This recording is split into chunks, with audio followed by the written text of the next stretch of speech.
4페이지입니다. 우리 지금 자기중심적인 삶을 이렇게 살펴보고 있잖아요.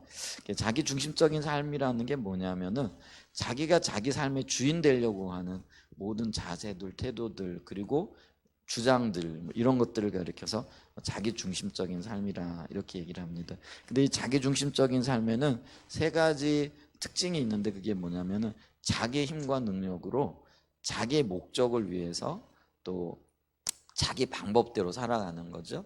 자기 방법이라는 게 그 세상 방법을 얘기하고 인본주의를 얘기를 합니다. 그럴 수밖에 없겠죠. 그게 이제 자기 중심적인 삶의 세 가지 중요한 특징이라 이렇게 할 수 있는데요. 그런데 이렇게 자기 중심적인 삶의 근원이 어디에서부터 왔느냐 이거죠. 왜냐하면 어떤 의미에서 보면은 하나님께서 사람을 창조하셨을 때 선하게 창조하셨고 또 주님의 형상을 따라 이렇게 창조하셨잖아요. 주님의 형상을 따라 창조하셨다라는 거는 두 가지 의미가 있을 수 있는데 그거는 뭐냐면은 하나님의 성품을 닮았다. 하나님의 성품을 우리는 다른 말로 얘기하면 인격이라 이렇게 얘기할 수 있겠죠. 그래서 우리의 지적인 면, 의지적인 면, 감정적인 면, 이 모든 것들이 하나님을 닮았다. 하나님의 형상으로 빚어졌다 이렇게 얘기할 수 있고요. 또 하나는 뭐냐면은 하나님의 권위를 가졌다 이런 의미가 되어집니다. 하나님은 권위가 있으신 분이고 권세가 있으신 분이고 영광이 있으신 분이잖아요. 그런데 하나님께서 우리를 창조하시고 형상으로 이렇게 만드셨다라는 것은 우리에게 하나님의 권위와 권세를 주셨다라는 거죠. 그래서 그 권위와 권세를 가지고 아담이 에덴 동산에서 하나님이 창조하셨던 모든 동식물에 이름을 붙입니다. 그랬더니 그게 바로 이름이 되어져 버리고 그게 성격이 되어져. 그러니까 그만큼 이제 아담에게는 하나님의 지혜가 부어졌고요. 지혜만 있다고 되는 게 아니잖아요. 이름을 지었더니 넌 사자야 그랬더니 사자가 알아듣고요. 사자가 돼 버렸어요. 표현이 좀 그런데 그게 권세고 권위라라는 거죠. 근데 그게 하나님으로부터 왔다라는 거죠. 근데 하나님의 형상이라는 의미는 형상을 주셨다라는 하나님의 형상을 닮았다라는 거는 사람에게 원래 이런 권위와 권세와 그걸 이제 왕권이라 이렇게 얘기를 하잖아요. 그래서 시편 8편에 보게 되어지면은 사람이 무엇이가 한데 하나님께서 그 머리에 아름다운 관을 씌우셨으니까 이렇게 얘기를 합니다. 이게 관이라는 게요. 영광을 얘기하고 권세를 얘기하잖아요. 그래서 우리가 임금들 보면은요. 평상시에는 뭐 그럴지 모르겠는데 대관식이나 이런 거 할 때 보면은 왕관 쓰잖아요. 그리고 영국 여왕 지구상에 현존하는 그 왕정제도 중에서 지금 영국 여왕이 어떤 면에서는 가장 유명한 사람일 텐데 보면은 평상시는 안 그렇지만 어떤 국가적인 행사나 뭐 이런 걸 할 때나 아니면 대관식이나 왕위 즉위식이죠. 뭐 이런 거 할 때 보면은 왕관 쓰고 나오잖아요. 그게 이제 권위와 권세를 상징하는 거거든요. 근데 하나님께서 그 사람에게 뭘 주셨다고요? 아름다운 관을 씌웠는데 그 관이 권위와 권세를 얘기한다라는 것이죠. 이렇게 아름답고 선하게 하나님의 형상을 따라 지으셨는데 그런데 그 하나님의 형상이 왜 무너지게 되어졌느냐라는 거죠. 그리고 그 근원이 어디에서부터 왔느냐라고 얘기했을 때 성경은 그거를 뭐라고 말씀을 하고 있느냐면요. 사단의 타락에서부터 그 근본 원인을 찾고 있다라는 거죠. 그래서 하나님의 그 예배의 어떤 그 의식을 감당했던 루시퍼라는 그래서 이게 천사장이라고 얘기를 하죠. 루시퍼가 하나님의 의전 혹은 하나님의 영광 예배를 담당했던 천사로 이렇게 보아집니다. 그래서 우리가 성경에 보면 세 명의 천사장이 있는데요. 하나는 미가엘 천사장이고 하나는 가브리엘 천사장이고 하나는 루시퍼였던 것을 보죠. 그러니까 미가엘은 그러니까 하나님의 군대의 영역을 맡아서 봉사했던 그 천사장이고요. 하나는 이제 하나님의 비서실장 가브리엘이 그래서 하나님의 소식을 전하는 자로. 예를 들면 예수님이 나실 것에 대해서 수태고지를 한다든지 아니면은 요셉에게 나타나 가지고 피하라라든지 이런 어떤 하나님의 의도와 의중을 전달하는 소식을 전하는 자가 전하는 그 천사가 그 가브리엘 천사장이었던 걸 보죠. 그 다음에 이제 의전을 담당하는, 그러니까 하나님의 앞에 예배 드리는 예배 담당자가 이 루시퍼였던 것을 보는데요. 아마 루시퍼는 그가 하나님의 앞에 예배를 드리면서 또 그 영광을 바라보면서 그 영광에 대한 그 흠모함이 이렇게 있었을 텐데 그 흠모함이 지나치게 되어지죠. 그래서 이제 우리가 살펴봤던 대로 이사야 14장에 보면은 자기의 보좌를 높여서 뭇별 위에 서리라 그러면서 지극히 높은 자와 내가 비교하리라, 이렇게 견주리라 이렇게 얘기를 하죠. 그러니까 그 얘기는 뭐냐면은요, 하나님의 영광을 보았던 자가 하나님의 영광을 훔치려고 하는 시도를 하게 되어지죠. 이제 그게 그 천사장애인이었던 피조물이 자기의 삶을 주장하고 자기의 삶을 이끌려고 하는 그런 욕심을 가지게 되어지면서 그게 이제 자기 중심적인 그런 그 삶이 되어졌던 거죠. 근데 이제 피조물은 하나님의 영광을 가질 수 없죠. 온전하게 천사라고 할지라도요. 그래서 그 시도가 하나님에 의해 무너지게 되어지고 그가 쫓겨나게 되어지고 지옥의 가장 밑바닥까지 이르게 되어졌다. 근데 하나님께서 최종적인 심판을 하실 때까지 그에게 어느 정도 유예의 시간이 이렇게 있는 거죠. 근데 그 유예의 시간에 그가 회개하고 돌이키고 이게 아니고 영이기 때문에 회개할 어떤 그런 것도 없죠. 그러다 보니까 어떻게 되어지냐면은 하나님이 가장 아끼는 존재, 그게 사람이죠. 그게 아마 어떤 분이 이렇게 얘기하더라고요.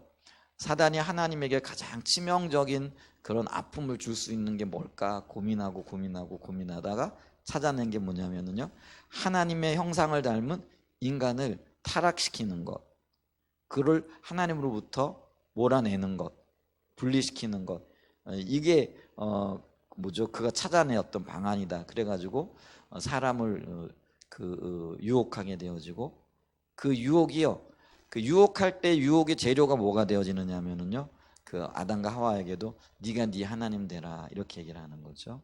그래서 유혹할 때 그 유혹의 멘트가 뭐냐면요, 네가 이 선악을 알게 하는 나무의 열매를 먹게 되어질 때는 어떻게 할 거라고요?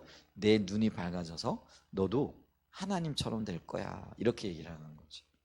이제 그랬을 때 이 말에 하나님의 형상을 닮았던 아담이, 우리의 인류의 조상인 아담이 이렇게 넘어가게 되어졌던 것들을 이렇게 봅니다.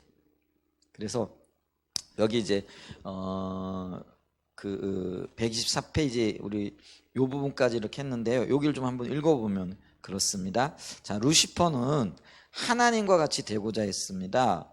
자, 하나님과 같이 되고자 했다는 말은 그가 더 이상 하나님의 주권과 통치 아래 있는 것으로 만족하지 못하고 자기가 자기 하나님이 되기를 선택했다는 것을 의미합니다. 자기가 자기 하나님이 되는 것, 그것이 바로 자기 중심적인 삶입니다. 그래서 이처럼 자기 중심적인 삶은 타락의 근본이고 본질이다 이렇게 얘기를 하고, 타락의 핵심이다. 그리고 그것은 사탄의 타락으로부터 시작되어졌는데 이게 뿌리라는 거죠. 근데 그 뿌리가 인류에게 어떤 영향력을 미쳤느냐. 자, 보죠. 인류의 타락과 자기중심적인 삶. 사탄은 하나님처럼 되고자 시도하다가 지옥에 내리꽂히게 되었습니다. 표현이 아주 적나라하죠. 내리꽂히게 되어졌다. 이게 다른 선택이 없게 되어졌다는 그런 의미이기도 하죠. 그러자 이제 그는 하나님의 걸작품인 하나님의 형상으로 창조함을 받은 인간을 시험하여 넘어뜨리려고 유혹합니다. 그런데 인간에 대한 사탄의 유혹 또한 정확하게 하나님처럼 되라는 것이었습니다. 다시 말해 자기중심적인 삶으로의 유혹이었습니다. 핵심이 이거라는 거예요. 네가 네 하나님 해. 네가 네 주권 주장해. 네 원대로 살아. 그러면서 이제 오늘날에도요, 이런 사단의 속삭임들이 끊임없이 들려지고 있죠. 야, 인생 뭐 별거 있냐. 즐기다 살면 되는 거지. 네가 하고 싶은 대로 살면 되는 거지. 근데 이게 굉장히 좋은 말인 것 같죠. 아니에요. 왜냐하면요, 우리는 피조물이기 때문에 우리 스스로 우리의 능력으로 살아갈 만한 힘과 능력이 없어요. 그러니까 그걸 인식하게 되어질 때 우리는 하나님 앞에서 겸손하게 되어지고 주님의 도우심을 구하게 되어지는 거예요. 근데 이게 다름 아닌 가난한 마음, 가난한 심령이라는 거죠. 그래서 우리가 예수님 앞에 나오는 사람들, 그래서 우리가 마태복음 5장에 보면은 팔복을 얘기할 때 제가 가장 먼저 이 팔복이 하나님 앞에 서는 사람들의 마음의 태도와 자세라라고 얘기를 했잖아요. 근데 이 마음의 태도와 자세 중에 가장 먼저 첫 번째 언급되어지는 게 뭐냐면 심령이 가난한 자는 복이 있나니 천국이 저희 것이며 이렇게 얘기를 하거든요. 근데 심령이 가난하다라는 게 뭐냐면은요, 내가 내 스스로 내 삶을 이끌 수 있는 힘과 능력이 없어요. 그래서 나는 주님이 필요해요, 이렇게 되는 거예요. 그런데 자기 중심적인 삶의 특징이 뭐라고요? 아, 나 주님 필요 없어요. 내 마음대로 살 거예요, 이거예요. 여러분, 우리가 아이들 보면은요, 어릴수록 더 그렇잖아요. 만약에 아이들이 엄마 필요 없어, 내가 내 마음대로 살 거야, 내 뜻대로 할 거야, 내가 하고 싶은 대로 살아갈 거야. 여러분, 우리가 인생을 아이들보다 30년 40년, 보통 우리가 뭐 30대 얘기를 아니까 좀 한 30년 40년 먼저 살았잖아요. 한 3, 40년 먼저 살은 우리의 눈으로 볼 때도 아이들이 그런 말을 하면 되게 웃기죠. 야, 저거 봐라, 저게 뭘 안다고. 뭐 알 수도 있겠지만은, 근데 대부분의 경우는요, 너무나 유치하잖아요. 그잖아요. 근데 하나님과 사람의 차이가 어떤 차이예요? 창조주와 피조물 차이라는 거죠. 그죠? 근데 창조주의 관점에서 피조물인 우리를 봤을 때, 피조물인 우리가 나 하나님 필요 없어요, 이제 나 충분히 살아갈 수 있어요, 내 능력과 내 힘이면 좋게요. 이게 얼마나 어떤 면에서는 가소로운 얘기겠느냐라는 거죠. 그런데 우리가요, 날마다 사실은 그 짓 하고 있거든요. 그런 말은 안 한다, 그런 표현은 안 할지 모르지만은요, 삶의 모든 영역에서요, 내 생각대로, 내 뜻대로, 내 계획대로, 내가 하고 싶은 대로 자기 마음대로 하고 있거든요. 그게 우리의 모습인 거죠. 그게 자기중심적인 삶이에요. 그러니까 우리 안에요, 사실은 어떤 면에서 보면 열매들이 그렇게 많지 않아요. 우리가 육신적인 노력을 기울였을 때 맺혀지는 열매들이 있어요. 근데 그거는 어디까지나 육신적인 열매들이거든요. 근데 기억하십시오, 육신적인 열매들은요, 반드시 끝이 있게 마련이고요, 없어지기 마련이고요, 고갈되어지는 거예요. 그게 인간의 자원이거든요. 근데 하나님의 자원은요, 고갈되어지지 않아요. 없어지지 않아요. 영원해요. 왜? 하나님께 속한 것이기 때문에. 그러니까 우리가요, 잠깐 눈에 보이는 것들이 현혹되어져 가지고 나 잘 살고 있네, 이렇게 하면 안 된다라는 거죠. 그래서 매 순간 나는 주님이 필요해요, 주님이 아니면 안 돼요, 주님이 오셔서 통치하시고 주님이 내 삶의 온전한 주인 되어주세요, 이런 고백을 하며 살아가야 된다라는 것이죠. 그런데 가르치지 않아도요, 또 애쓰지 않아도요, 사람은 자기 중심적으로 살아요. 그러니까 이게 참 어떤 면에서는요, 힘든 영역이기도 해요. 별로 노력을 안 해도요, 자기 중심적인 삶을 살아요. 반면에 하나님 중심적인 삶을 살기 위해서는요, 무진장 애쓰고 무진장 노력하고 무진장 도움을 구하고 무진장 주님 앞에 몸부림해야 되는 거거든요. 그게요, 우리가 타락하고 타락의 어떤 늪에 빠져 있는 사람들의, 여러분 있잖아요, 늪에 빠지게 되어지면은요, 가만히 있어도 점점 스며들어갑니다. 또 움직이면 움직일수록 더 빨리 들어가요. 못 빠져나와요. 그러니까 늪에 빠진 사람이 구원받을 수 있는 유일한 길은요, 누가 지나가는 사람이라도 있어가지고요, 그 사람에게 밧줄을 던져주든지 아니면은 뭘 이렇게 이렇게 지팡이라도 던져줘가지고요, 이게 타력을 구해줘야 돼요. 누군가가.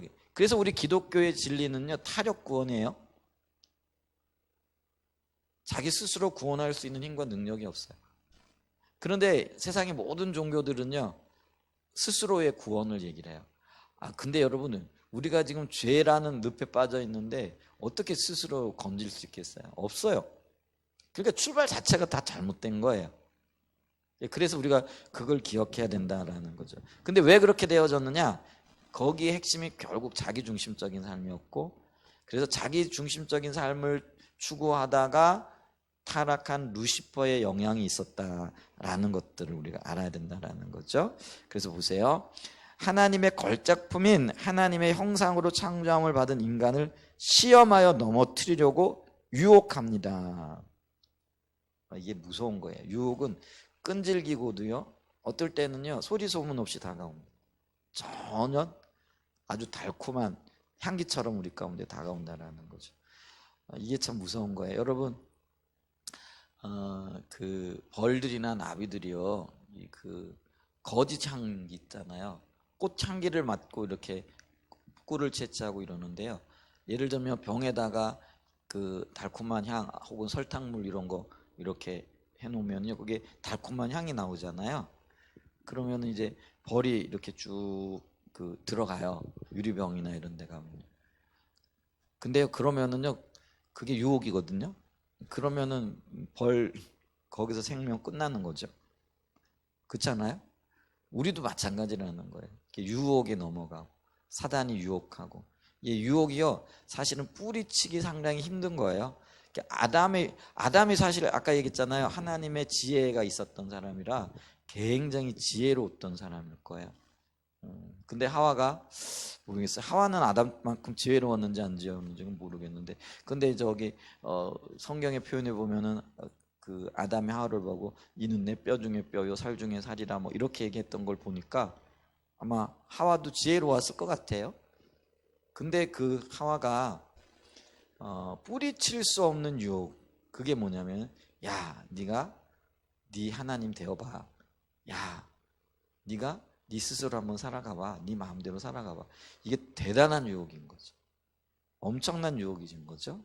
근데 사단이 우리를 넘어뜨리려고 시련하고 또 시험을 두고 미혹할 때요, 이런 대단한 것들로 다가옵니다. 다만 우리는 그걸 느끼지 못할 뿐이라는 것이죠. 자, 그래서 이게 자기 중심적인 삶의 유혹이었다라는 거죠. 그래서 우리가 창세기 3장 1절과 6절에 창세기 3장이 인간 타락의 기원에 대해서, 죄의 기원에 대해서 얘기를 해주고 있거든요. 근데 그 죄의 기원에 대해서 얘기할 때 한번 읽어볼까요? 그런데 뱀은 여호와 하나님이 지으신 들짐승 중에 가장 강교하니라. 여러분, 뱀이 강교했다는 게 아니라요, 뱀이 지혜로운 영역도 있잖아요. 근데 뱀이 그 어떤 사단의 도구로 사용되어졌기 때문에 이게 가장 강교한 그런 짐승으로 지금 나타나고 있다라는 거죠. 여러분, 뱀이 사단 아니에요. 그런데 그때 아담과 하와를 유혹할 때 사단이 뱀을 도구로 사용했다. 또 어쩌면은 뱀으로 어떻게 위장을 했다, 이렇게도 되어질 수 있겠죠. 그래서 뱀이 옛뱀 그랬을 때 성경에서는요, 그게 사단입니다. 근데 뱀 보고 사단이라 이러면 안 되죠. 근데 그런 어떤 그 상징성을 가지게 되어졌고, 또 그것이 어떤 모형이 되어졌다라는 그런 의미. 어린 양이, 여러분, 어린 양이 그 예수님은 아니죠. 근데 예수님의 모형이 되어졌다, 이렇게 얘기를 하잖아요. 그래서 어린 양의 피 그러면 예수 그리스도의 보혈을 얘기를 하는 거예요. 그래서 뱀의 강교함 그러면 사단의 강교함을 얘기하고 하게 되어졌다라는 거죠. 이제 그런 관점에서 이 부분을 보게 되어지면은요, 뱀이 아니고 사단이, 이렇게 보시면 돼요. 사단이 여자에게 물어 이르되 하나님이 참으로 너에게 동산 모든 나무의 열매를 먹지 말라 하시더냐. 여러분, 이게 참 직설적으로요 이렇게 말하지 않고요, 돌려 이렇게 얘기를 하고 있는 것을 보죠. 그러니까 미혹하는 데는요, 어떤 면에서 화려해요. 말이 화려하고요, 사기꾼들이 말이 화려하잖아요. 근데 또 우리는요, 이 화려한 곳에 잘 넘어가거든요. 그 어떤 그 본질적인 영역은요, 사실은 심플합니다. 우리 복음의 핵심이 뭐예요?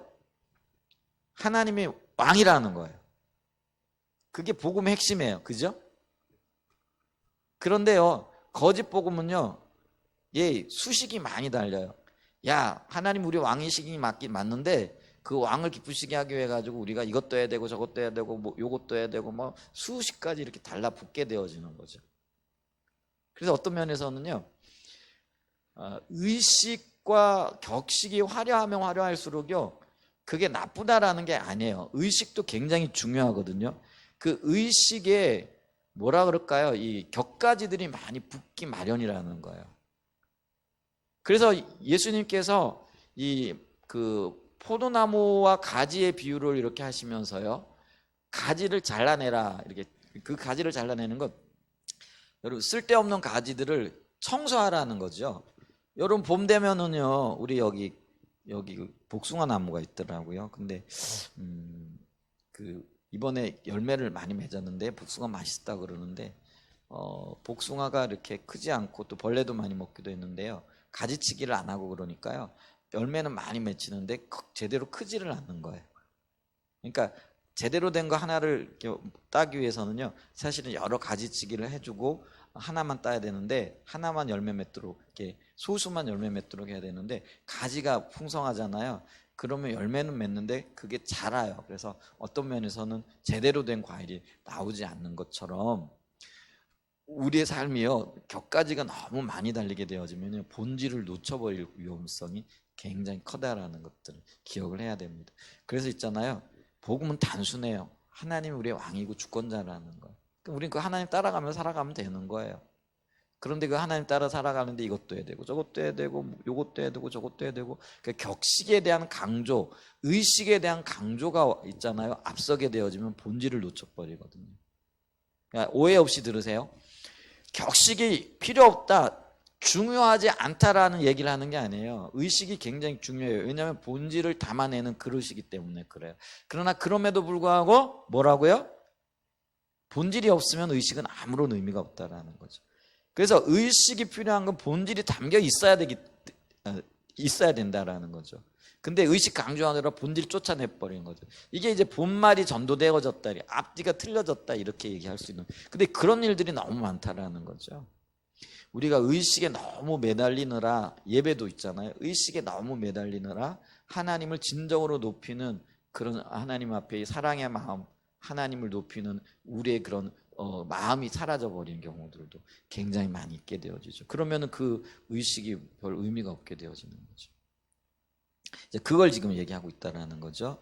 그래서 여러분 보세요. 사기꾼들일수록 말이 달아요. 화려해요.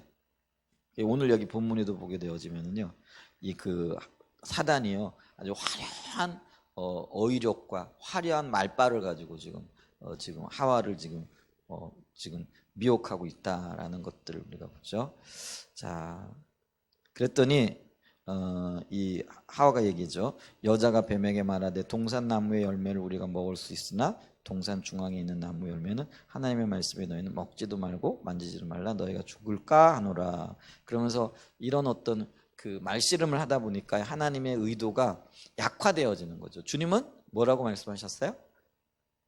선악을 알게 하는 나무 열매를 먹는 날엔 너희가 정령 죽으리라. 반드시 죽는다라는 얘기죠. 근데 여기 보게 되어지면은 그 하나님의 말씀이 약화되어져 있어요. 뭐라고 약화되어져 있어요? 너희가 죽을까 하노라. 이 죽을까 하노라는 뭐예요? 죽을 수도 있고 안 죽을 수도 있다라는 거예요. 근데 이것도 기준이 뭐예요? 자기에게 있는 거죠. 그러니까 하나님이 말씀하셨는데도 이제 약화되어지는 거예요. 그러니까 여러분 그걸 기억하셔야 됩니다. 우리가요, 본질적인 영역보다요, 의식적인 영역에 화려한 다른 어떤 것들에 신경을 쓰잖아요. 그러면은요, 이 하나님의 의도, 또 하나님의 그 말씀들, 또 정말로 생명을 가져다 주는 어떤 것들이요, 약화되어져요. 그래서 우리가 그거를 우리가 기억해야 된다라는 거죠. 이제 그랬더니 뱀이 여자에게 이르되 너희가 결코 죽지 아니하리라. 이렇게 보세요. 확신이 없으니까 확신이 없는 그곳에다가요, 뭐라 그러냐면은 못 먹는 감 찔러보듯이 그냥 확 비틀어 가지고 얘기를 하는 거죠. 그러니까 여러분 보세요. 있잖아요. 죽을까 하노라 이렇게 얘기했는데 오히려 결코 죽지 아니하리라. 여러분 이게요, 아주 논리가 이상해져 버렸어요. 하나님은 정령 죽으리라 그랬는데 죽을까 하노라 그랬더니 이번에는 어떻게 되어지는 거예요? 결코 죽지 아니하리라. 자, 여러분 보세요. 정령 죽으리라 한 단계를 거치고 두 단계를 거쳤더니 어떻게 돼요? 결코 죽지 아니하리라. 정반대가 되어져 버렸어요. 이거 재밌지 않나요? 이게 아주 희한한 일이 생겼어요. 하나님은 반드시 죽으리라 이렇게 얘기를 했거든요. 근데 결론은 어떻게 나버린 거예요? 결코 죽지 아니하리라 이렇게 되어버린 거예요. 그 사이에 뭐가 있는 거예요? 물론 여기에 하나님의 말씀에 대한 의혹과 불신이 있긴 하지만은요, 그 말씀에 대한 이해의 부정확도 있는 거예요. 뭐라고 얘기했어요? 죽을까 하노라 이렇게 했더니 결코 죽지 아니하리라.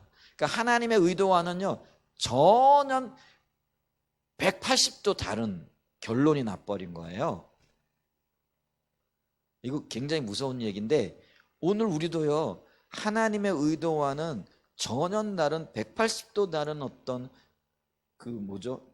진리 그걸 진리라고 거짓인데 진리라고 붙잡고 있는 것들이 참 많을 수 있다라는 거죠.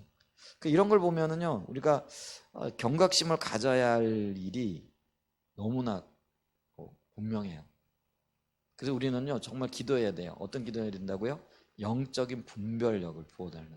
그러니까 하나님이 영적인 분별력이 뭐냐면 하나님에 속한 것과 아닌 것, 혹은 하나님이 말씀하신 것과 아닌 것, 하나님의 의도인 것과 의도가 아닌 것을 분명하게 볼 수 있는 영적인 능력이 영적인 분별력이거든요. 근데 오늘날 우리에게 이런 능력이 없어요. 근데 이런 능력이 없는 이유가 뭐냐면은요 하나님 앞에 구하지 않기 때문에 그래요. 이 구한다라는 거는 하나님과의 친밀한 교제 가운데 하나님과 동행하는 삶이 전제가 되어지는 거잖아요. 그래 구한다란 말은 성경에서 보면 얼굴을 찾는다, 기도한다, 또 그 얼굴을 구한다 이런 의미거든요. 그러니까 성경에 얼굴을 구한다라는 그런 의미는요. 하나님 그분과의 친밀한 교제 가운데 그분의 목적, 그분의 의도, 그분의 의중을 알기를 원하는 것과 관련이 되어지거든요. 그럼 이게 친밀함이에요. 그래서 친밀함을 다른 말로 얘기하면은요. 연합이라 이렇게 얘기를 해요. 연합. 그러니까 연합을 다른 말로요. 이 언어적인 의미로 보게 되어지면은요. 이게 그 뭐예요? 동거의 의미예요. 동거. 동거예요. 조금 더 직설적으로는요. 이게 언어적인 의미는 뭐냐면 남녀가 하나가 되어지는 걸 의미합니다. 그걸 성경에서는 연합이라. 그러니까 결혼 이거는 그러니까 남자와 여자가 만나가지고 하나가 되어지는 거잖아요. 그게 연합이라고 표현되어지는 거예요. 그걸 성경에서는 동거라 이렇게 얘기를 하거든요. 그래서 그 아담과 하와가 그 연합했더라 혹은 하나가 되어졌더라 이런 의미예요. 그러니까 있잖아요. 성령이 우리 안에 오셨다라는 거는 그게 주님이 우리 안에 성령이 우리 안에 동거하시는 거잖아요. 그죠? 그게 연합의 의미거든요. 그러니까 다른 말로 얘기하면 하나가 되어졌다라는 그런 의미가 되어지는 거죠. 그래서 그렇게 되어지니까 이게요. 성령의 뜻이 내 뜻이 되어지고 내 뜻이 성령의 뜻이 되어져야 되는 거예요. 이게 이론적으로 논리적으로는 맞거든요. 그렇잖아요. 성령이 내 안에 오셨어요. 그러니까 내가 성령과 하나가 되어졌잖아요. 그러니까 내 뜻이 성령의 뜻이 되어지고 성령의 뜻이 내 뜻이 되어지는 거죠. 그게 온전한 연합이고 하나잖아요. 주님이 원래 의도하셨던 삶이 이거라는 거예요. 그러니까 신약의 삶이 그거예요. 구약에 하나님께서 계약을 맺으시고 언약을 맺으시고 그 백성들을 언약으로 인도하기를 원하셨어요. 근데 그 백성들이 언약을 떠나거든요. 그러니까 구약 시대 때부터 예레미야서나 에스겔서로 보게 되어지면 내가 새 영을 너에게 주노라 이렇게 말씀을 하거든요. 새 영을 너에게 준다. 그게 하나님의 의도예요. 새 영을 주는데 그거를 어디에 두느냐면 너희 마음에 두겠다 이렇게 말씀을 하시거든요.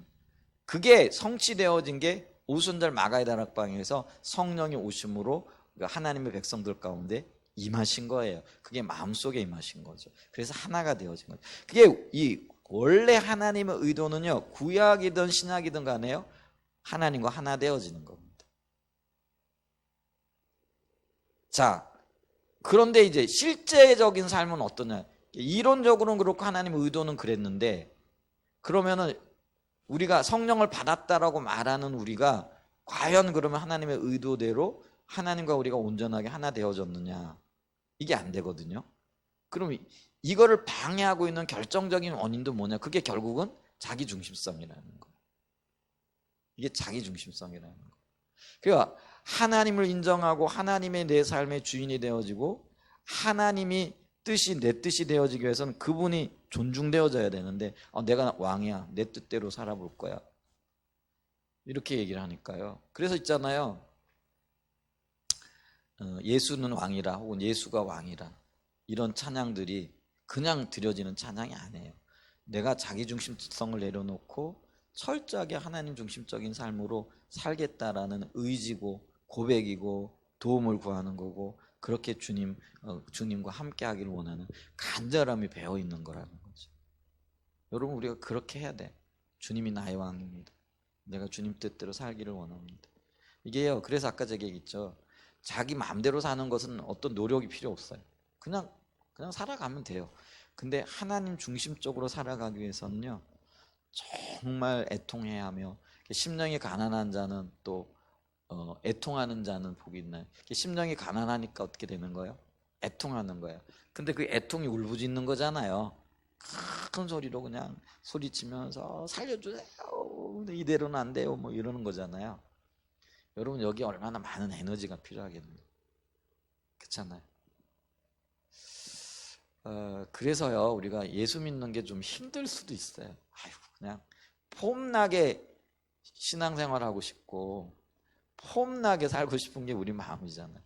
교회 다니면서 애통하고 눈물 흘리고 뭐 심령이 가난하다 이렇게 살고 싶어요.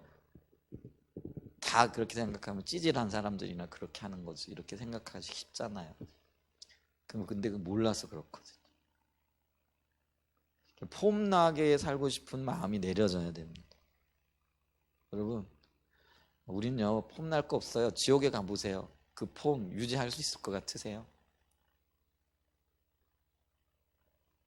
여러분 한번 우리가 생각해 봐야 돼요. 지옥이 어떤 곳인가? 영원히 소외되어진 하나님의 사랑으로부터 소외해지고 인간의 관심으로부터 소외되어지고 인간의 어떤 도움으로부터 자연 환경으로부터 환경의 도움으로부터도 소외되어지는 거예요. 여러분 보세요.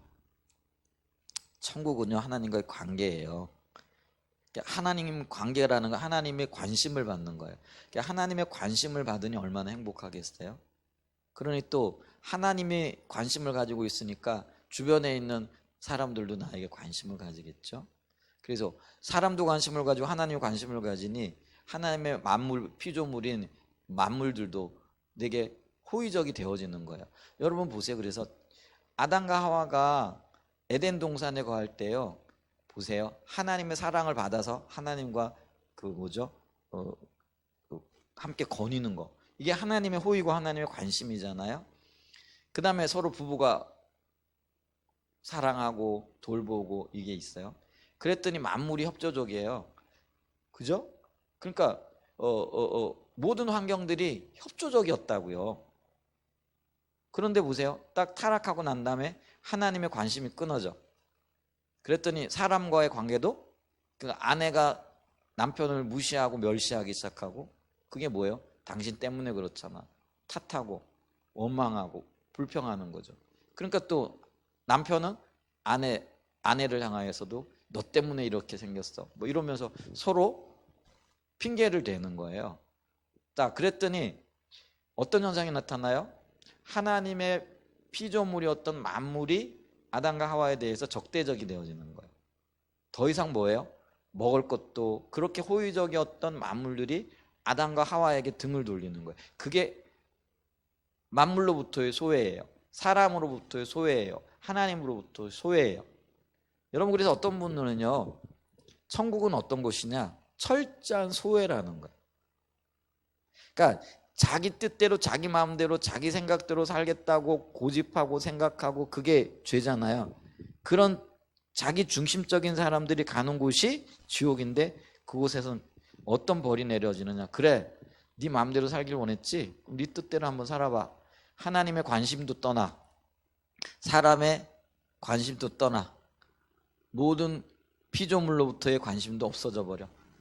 그럼 그곳에서 어떻게 되어지는 거예요? 철저하게 소외가 되어지는 거예요. 그게 결핍으로 나타나고요. 그게 고통으로 나타나고요. 그게 정말 피눈물로 나타나는 거예요. 그게 지옥이에요. 그게 자기중심적인 삶의 열매가 되어질 수밖에 없다라는 거죠. 근데 오늘날 우리가요 이런 위험성들을 좀 이렇게 돌아봐야 돼요. 내가 여전히 하나님은 내게 오셔서 연합하자 지금 그러고 계시거든요. 그러니까 성령으로 우리에게 주시긴 그게 연합에 대한 하나님의 요청이고 우리 안에 오신 게 너와 내가 하나 되자라는 그런 의미잖아요. 너와 내가 하나 되기 위해서는요 주님이 용납이 되어져야 돼요. 그게 뭐냐면 주님이 내 삶의 주인이요 주권자요 통치자로 인정이 되어져야 된다라는. 이제 그게 하나님 중심적인. 이게 하나님 중심적인 삶에 들어가게 되어질 때 거기에 뭐가 있는 거예요? 평강이 있는 거예요. 그곳에 하나님의 관심이 있고요. 또 사람과의 관계에서도요. 그 회복이 있고요. 이게 하나님이 그래서 있잖아요. 천국 가면은요. 달달이 맺는 그 12나무, 12실과들, 12열매들. 우리 그 천국에 대한 묘사해 보면 있잖아요. 열매들. 근데 지옥에 대한 묘사가 그렇게 많지는 않지만 지옥에 그런 풍성함과 열매들과 그런 거 있다라는 얘기 못 들어보셨잖아요. 오직 불못만 있고 불타는 것만 있죠. 협조를 않는 거예요. 자, 우리가 우리의 삶을 좀 돌아봐야 된다는 거죠. 하나님은 우리와 연합하기를 원하시는데 자기 중심적이 되어지면은요. 하나님의 의중과 의도가 전혀 깨달아지지 아니하고 그리고 지혜로운 것 같지만은 지혜롭지 않아요. 하나님은 정령 죽으리라 얘기했는데 사단은 결코 죽지 아니하리라. 그랬을 때 정말로 지혜로운 사람이면 그걸 분별해야 되잖아요. 근데 그걸 분별을 못해요. 그래서 누구의 말을 따라요? 누구의 말을 선택해요? 여러분 이게 선택의 문제거든요. 근데 이 선택의 문제가 결국은 영적인 분별력의 문제거든요. 그러니까 아담과 하와가 영적인 분별력이 가려져 버렸어요. 그러니까 하나님의 말씀과 사단의 말을 딱 놓고요. 지금 두 가지가 있잖아요. 요건 안 돼. 요거는 돼. 지금 이런 거예요. 그런데 지금 하와가 뭘 선택하는 거예요? 사단의 말을 선택하거든요. 그 얘기는 지금 하와가 철저하게 영적으로 눈이 멀었다라는 거예요. 하나님에게 속한 거가 아닌 것을 분별을 못해요. 이미 벌써요. 자기 중심적으로 돌아가 버린 거예요. 여러분 하와가 죄를 지었어요? 선악과를 따먹었기 때문에 죄를 지은 거예요? 아니면은 이미 그의 마음이 죄가 들어왔고 죄를 선택했기 때문에 선악과를 따먹은 거예요? 여러분 있잖아요. 행위는요. 우리의 그 마음의 어떤 그 뭐죠? 선택과 결정 이후에 나타나는 거예요. 여러분 있잖아요. 하와가 선악과를 따먹었다라는 거는 벌써 그 마음에 뭐가 있었다라는 거예요? 내가 나의 하나님이 될 거야. 내가 내 눈이 밝아져 가지고 하나님처럼 될 거야. 이게 이미 선택이 되어졌다라는 거예요. 그러니까 행동이 나타나는 거예요. 여러분 이미 행동이 나타날 때는요. 벌써 여러 걸음 간 거예요. 그 조심해야 돼요. 그래서 우리가 얘기하잖아요. 교회에 몸은 와 있는데 이미 그 마음은 천리말리 하나님 떠나 있을 수 있다고요. 그죠? 그래서 우리가 그거를 잘 지켜야 된다는 거죠. 어쨌거나 지금 그 얘기를 지금 하고 있어요. 계속 좀 읽어보죠. 자, 여자가 그 나무를 본즉 먹음직도 하고 보암직도 하고 지혜롭게 할 만큼 탐스럽기도 한 나무를 여자가 그 열매를 따먹고 자기와 함께 있는 남편에게 준 후에 그도 먹은지라. 이런 걸 봤을 때는 하와가요 진짜 넘어갔던 것 같아요. 이게 깜빡 속아도요 완전히 속은 것 같아요. 왜냐면은요 자식들하고 남편들에게 좋은 거 먹이고 싶은 마음 있잖아요. 우리 예를 들면은 밖에 나가가지고 맛있는 거 먹고 그러면 아 애들도 한번 해 먹었으면 좋겠다, 한번 데리고 왔으면 좋겠다 이런 생각 들죠. 그죠? 맛있는 거 먹으면은 이것도 한번 해봐야 되겠다. 아, 남편하고 한번 왔으면 좋겠다. 그런 생각 안 드세요? 들잖아요. 그래서 좋은 거는 나누고 싶은 마음이 있는 거예요. 그게 어떤 면에서는 그게 뭐 인지상정이고 뭐 어떤 본성이라고 할 수 있겠죠. 사랑하는 사람과 좋은 걸 나누고 싶은 거지. 그래서 이 하와가요 그 열매를 먹고요 좋았던 것 같아요. 그러니까요 남편하고 나누고 싶은 마음이 간절한 거죠. 그러니까 얼른 뛰어가가지고 여보 한번 먹어봐. 이거 얼마나 좋은지 모르겠어. 맛있는지 모르겠어. 야 이게 참 지혜롭게 하고 탐스럽게 하고 이게 얼마나 보암직한스러운 건지 모르겠어. 먹어봐 하고 나누거든요. 그래서 저의 전염성이기도 한데요. 이게요 좋은 쪽으로 해석되어지면은요 복음에 대해서도 그럴 수 있어요. 복음이 너무나 진지하게 받아들여지고 진리가 발견되어지고 너무 좋은 거잖아요. 그럼 그걸 나누고 싶은 마음이 생기겠죠. 좋은 걸 보고도 나누고 싶은 마음이 없다? 그럼 우리의 마음에요 지금 병들어 있는 것이 있어요. 여러분 저와 여러분들이요 이 복음에 대한 올바른 이해 또 주님을 제대로 만나고 그걸요 우리의 관계의 동심원 안에 들어와 있는 사람들과 부지런히 나눌 수 있는 은혜가 있기를 축복합니다. 이제 앞으로의 복음 전도는요 관계 중심 전도가 아니고는요 갈 수가 없어. 예를 들면 이제 뭐 유튜브 이런 것들을 통해 가지고도요 우리가 복음을 전하겠지만은 여러분이 유튜브도요 누군가가 관계 동심원에 있는 사람들이 야 내가 그 말씀 들어보니까 참 좋더라 오늘 교회 가봤더니 그 말씀이 참 은혜스럽더라 이렇게 전해 주어야 되는 거잖아요. 여러분 제가요 전국에 교회가 지금 뭐 6만 몇 개래요. 그 6만 몇 개의 교회가 대부분 다 유튜브를 하거든요. 그러면 우리가 그 6만 몇 개나 되는 유튜브를 어떻게 다 들어가 볼 수 있겠어요? 근데 들어가는 교회가 있단 말이에요. 그 어떤 교회 들어가요? 누군가가 먼저 들어갔거나 아니면 그곳에 은혜 받았던 사람들이 참 그 은혜스럽더라 한번 들어보세요. 이렇게 권해주고 이게 관계거든요. 그러니까 제가 왜 얘기를 하느냐면요. 복음도 이런 관계를 통하지 아니하고는 이제는요. 사람들이 타인의 삶에 대해서 무관심해요. 별로 간섭하고 싶어 하지 않아요. 그리고 간섭받는 것도 싫어해요. 그러니까 앞으로의 전도는요. 관계 중심으로밖에 없어요.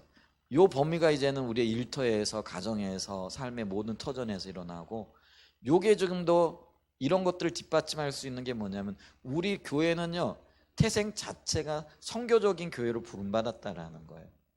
선교적인 교회라는 건 뭐냐면 여기서 우리가 굉장히 중요한 게 있는데 그게 뭐냐면 영혼의 구원뿐만이 아니고요 이 땅에 하나님의 모든 피조물들이 구원을 받아야 된다라는 거예요. 그러면은 그래 그게 구원받는다라는 게 회복된다라는 그런 의미예요. 예를 들면은요 지금 그 뭐예요? 자연이 훼손되어져서 심각한 기후 현상. 지금요 우리나라 태풍도 굉장히 작고 또 뭐랄까 지진 뭐 이런 것들 또 뭐 산불 뭐 가뭄 이런 것들이 많은 학자들은요 이게 기후 재앙이라고 얘기를 해요. 근데 이게 타락의 결과라는 거예요. 그럼 만물은 하나님 원래 하나님의 의도대로 선하게 지었거든요. 근데 인간이 그걸 잘못 사용했다라는 거죠. 그러면은 하나님은요 이런 만물에 대해서도 하나님의 원래의 의도가 회복되어지고 그게 구원이라는 거예요. 근데 이게 복음의 포괄성이라는 거예요.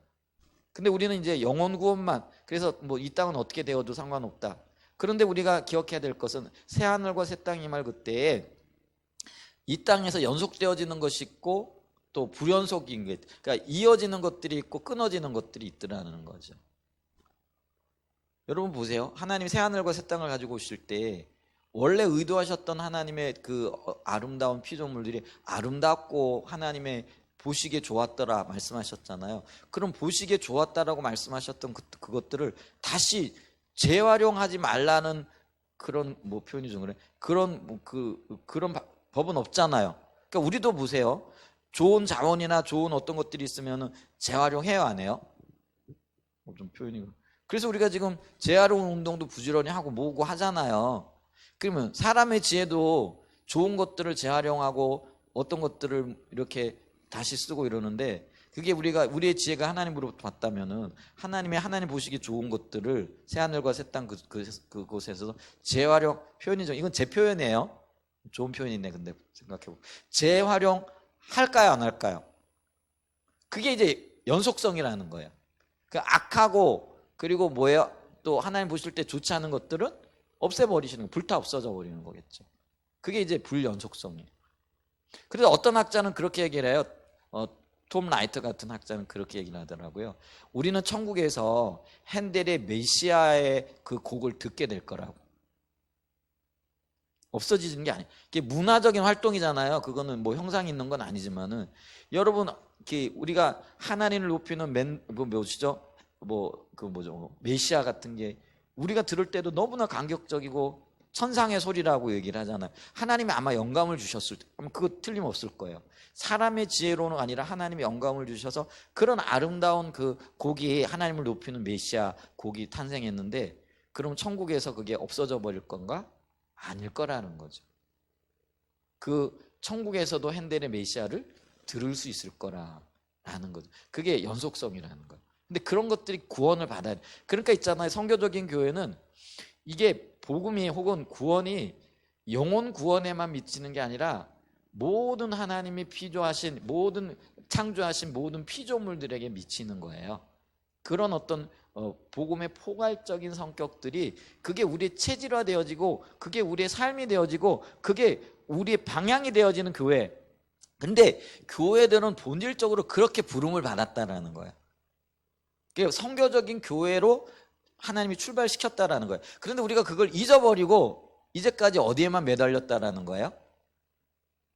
그냥 영혼 구원에, 특별히 복음 보수주의 진영이라고 일컬어지는, 그래서 사람 영혼에만 매달렸다라는 거죠. 반면에 에큐메니칼이라고 얘기하는 자유주의 진영이 연합운동을 하는 그쪽에는 뭐예요? 영혼 구원보다는 뭐예요? 사회적인 구원, 또 뭐 제도적인 구원.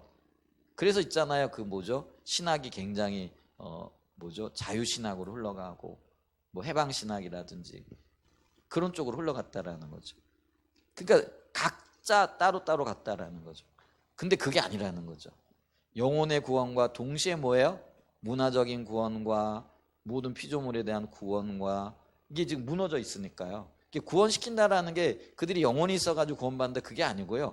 원래 하나님 의도하셨던 제대로의 기능을 발휘할 수 있도록 새롭게 한다라는 거예요. 그게 구원이고 구속이라는 거예요. 그게 선교적인 교회라는 거예요. 그러니까 우리가 이제는 주님 오실 때가 가까워졌기 때문에 감추어졌던 모든 것들이 드러나면서 이제 우리가 어떻게 해야 된다라는 거예요. 선교적인 교회로서의 역할과 소명을 다시 일깨워야 된다라는 거죠. 없었던 게 새로 생겨난 게 아니에요. 초대교회는요 이미 벌써 그런 것들을 했었어요. 그리고 그렇게 초점이 맞춰져 있었어요. 그런데 시간이 지나면서 어느 한쪽으로 기울어져 있던 추를 다시 세워져 가지고요 이제 하나님께서 우리를 선교적인 교회로 이끌고 계시다라는 거죠.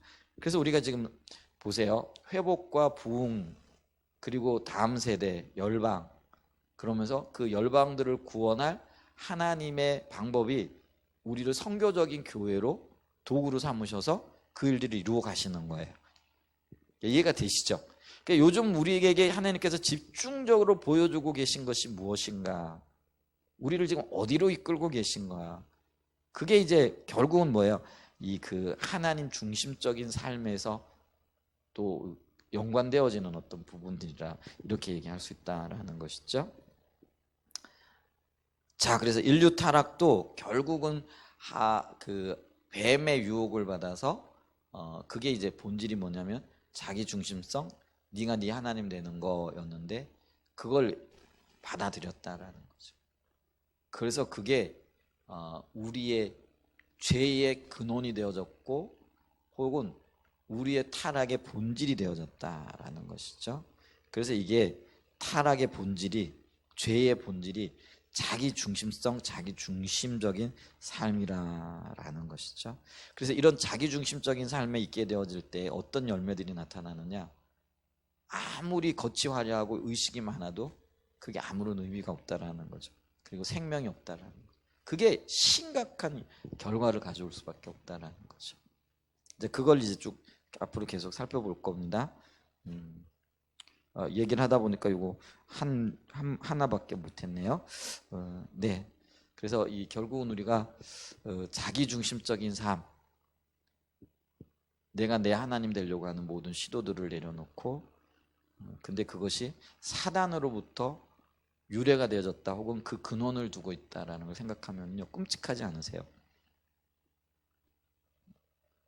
그걸 좀 깊이 인식할 수 있는 이 밤 되시기를 예수님의 이름으로 간절히 축복하고 축원드립니다. 아멘.